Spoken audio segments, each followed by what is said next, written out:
Guys, look at this endgame. How many times have you ended up stalemating your opponent from such a winning position?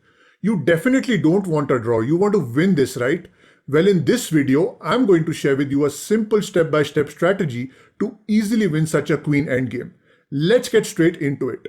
Your first aim is to drag the opponent's king to a corner. Now, how do you decide which corner you need to go for?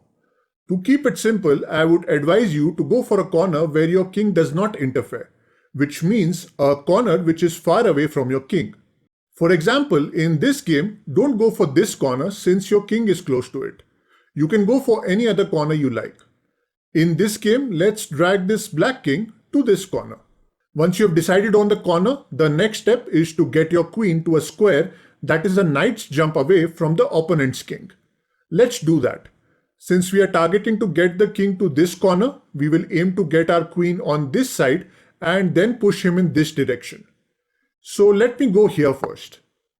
If you see, we have formed a box like this, so the king can't escape out. Now we need to get our queen a knight's jump away from the king, so we can play any of these two moves. Let's play queen d3, and this is how we are a knight's distance away from the king, keeping him within this box.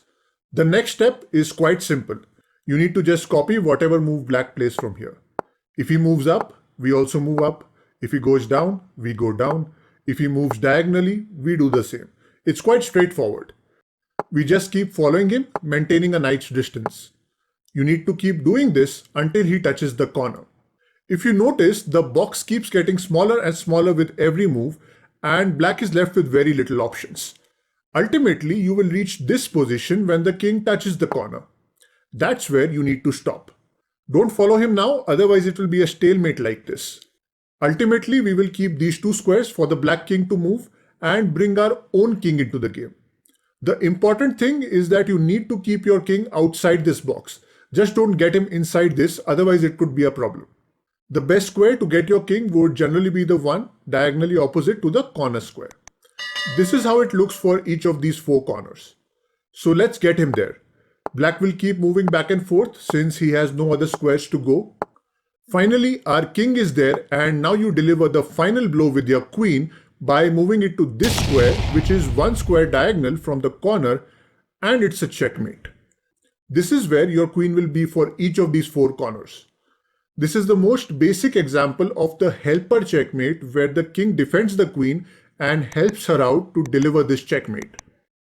Now sometimes you might also end up in this position where you have two queens. I know this should be quite an easy win, but still I have seen many new players end up stalemating their opponent. See, in this type of a game, you don't need any help from your king. You can use both your queens to finish the game off. You don't even need to drag the opponent's king to a corner, you just need to drag him to any of these sides, and that's good enough. The most important thing I advise all beginners is that they keep giving checks so that the question of a stalemate does not even arise. Your simple strategy should be to keep blocking off lines with your queens and then finally checkmate your opponent on any side of the board, just like this.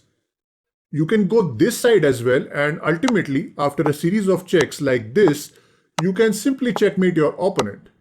Okay, now I have a fantastic puzzle for you to solve. So here's a chess puzzle for you all. It is white's turn, and you need to find the best move continuation for white. Do share your answers in the comment section below.